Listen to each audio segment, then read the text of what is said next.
Okay, so the units that we're going to use for density, mass, and volume have to be consistent with one another. So what I mean by that is if your mass is in grams, okay, so mass can be either in grams or kilograms. However, if the mass is in grams, your volume is typically units of either milliliters or centimeters cubed. Okay, those two are equivalent. So one milliliter is the same as centimeters cubed. However, if you are doing your mass in kilograms, so let's say this was kilograms, that means that your unit of volume should be in liters. Okay, so it has to match. So grams and milliliters is a pairing, or grams and centimeters cubed, or it has to be kilograms per liter. Okay. However, typically the most common are these right here. Okay. So each substance, remember this is a physical property. Every substance has a unique density term. So I've already mentioned this to you. So the units that we're using. So meters cubed is the same as liters as well. So you know how milliliters is equivalent to centimeters cubed? Liters is equivalent to meters cubed in case you're dealing with if you area measurements and then you have to calculate the volume. Okay. Now, if you're dealing with liquids, so liquids, different types of liquids, you can have different layers of liquids. So for example, let's say I have three different liquids, A, B, and C. The lower the liquid is, the higher the density will be. It's almost like it's floating on each other, right? So B is floating on top of C. A is floating on top of B. So the one that is the heaviest or heaviest per volume, the highest density, will be lowest. And the one with the lower density will be floating on top. So this has the lowest density, highest density. Okay. So this is an interesting scenario. So here we have water, and here we have oil. And then we have a super ball, like a bouncy ball, a rubber ball. So because the oil is on top of the water, that means that oil is less dense than water, right? Water is more dense. But because the rubber is sinking in the oil and floating on the water, it's actually in between. So the ball is more dense than the oil, but less dense than the water because it's floating on the water, but it's sinking in the oil. So you can have different layers being represented here by kind of just seeing where things land. This is similar to the alcohol candle water situation, right? Okay, so how do we figure out the density? So as we mentioned, so density is mass over volume. So you have to have the volume and the mass, right? Now, how we find the volume can be done in different ways. So first of all, you do need the mass no matter what. Now, if you have a regularly shaped object, so for example, a rectangle or a cylinder, we can calculate the volume once we have certain measurements.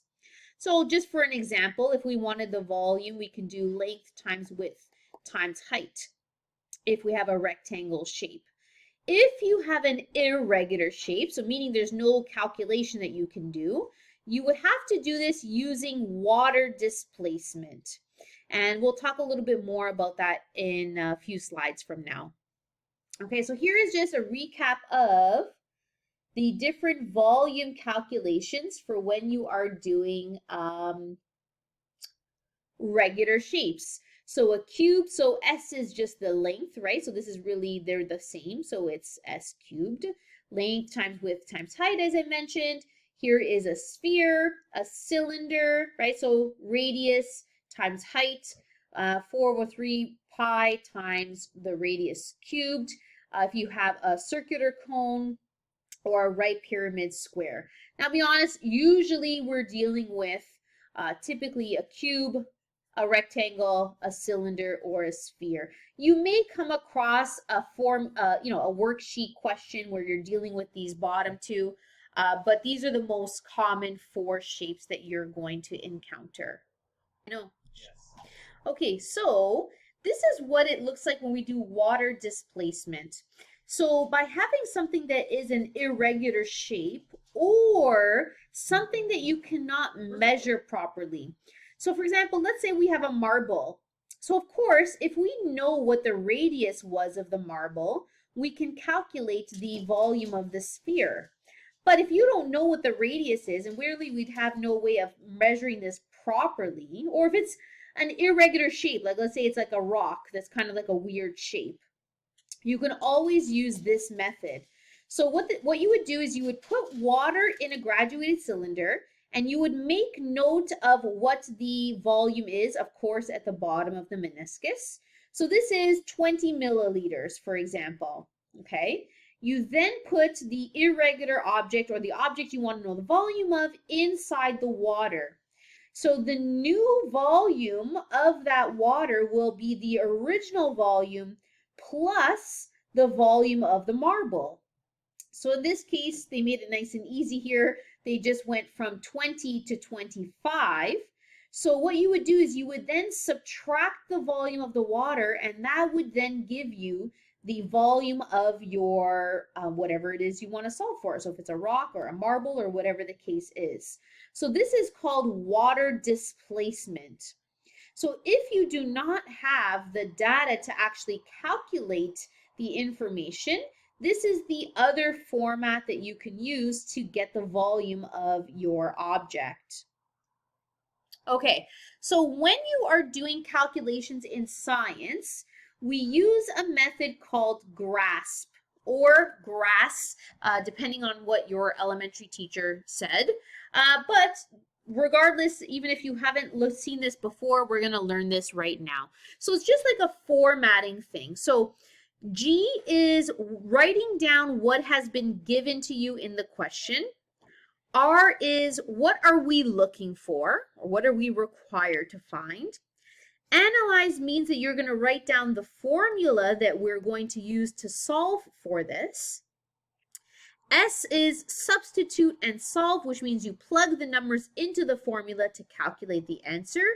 And P is a paraphrase or essentially a therefore statement. Okay, so I'll show you the format as we do some of these.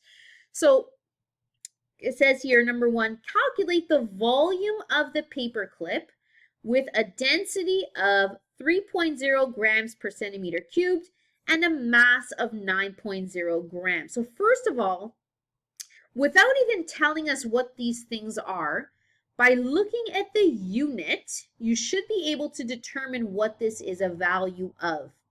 So if you see grams or kilograms, you know you're dealing with mass.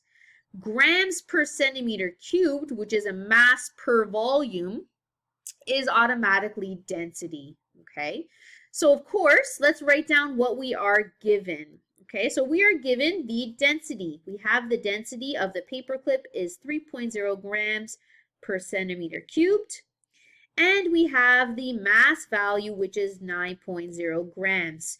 Now, anytime you write the number, you must include the units. Okay, if I do not see units, you are going to lose a half mark.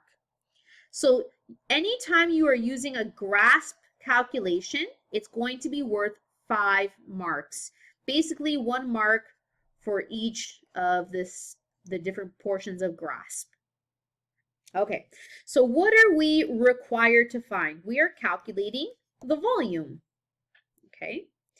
All right, so A is analyze or basically writing down the formula. So right now, we're looking for volume. So the formula originally is mass over volume. Okay, so I'm going to pause what we're doing right now and go over rearranging formulas. Okay, so density is equal to mass over volume. Okay, when you have a calculation where you have a fraction, so mass over volume, If you want to isolate for the different objects, you can do a couple of things. Okay, so you can do cross multiplication. So I'll show you how to do that. So this, anything over nothing is like saying over 1. So you do 1 times m.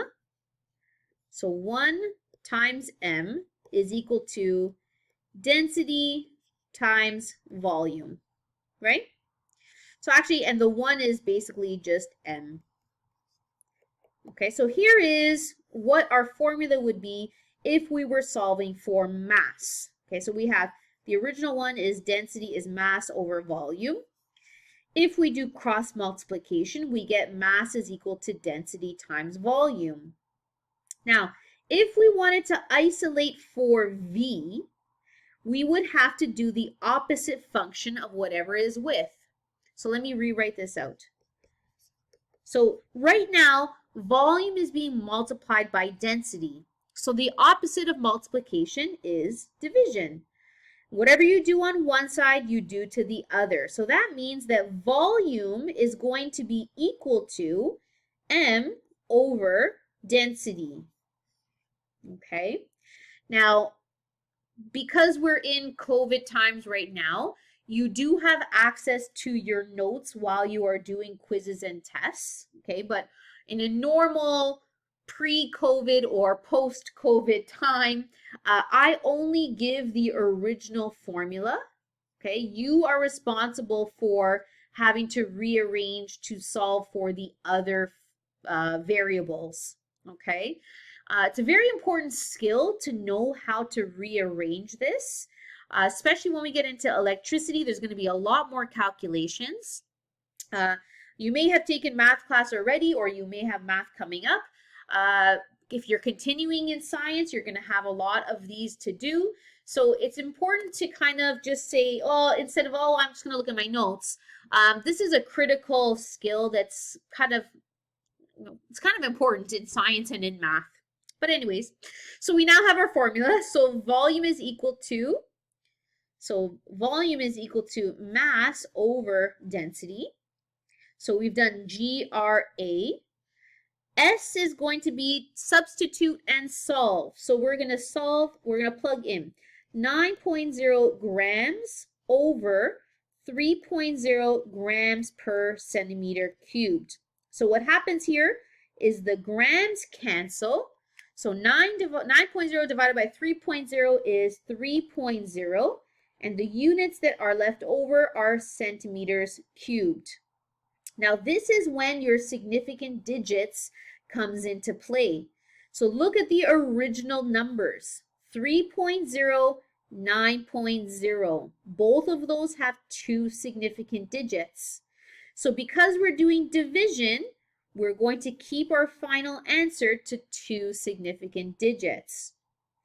The last part to this is a paraphrase, where we're just going to write a sentence that kind of summarizes what we've solved for. So the volume of the paper clip is 3.0 centimeters cubed. Okay. So let's do another one. So we have practice problem 2. What is the mass of water in a swimming pool? 1.0 meters wide, 5.0 meters long, and 1.5 meters deep throughout. The density of water is 1,000 kilograms per meter cubed. Okay, why don't you pause the video and try this out. Remember, you're using grasp to do this. Anytime you're doing a problem solving in science, you're using this format. So try this out, and then in the next part, check to see how you did.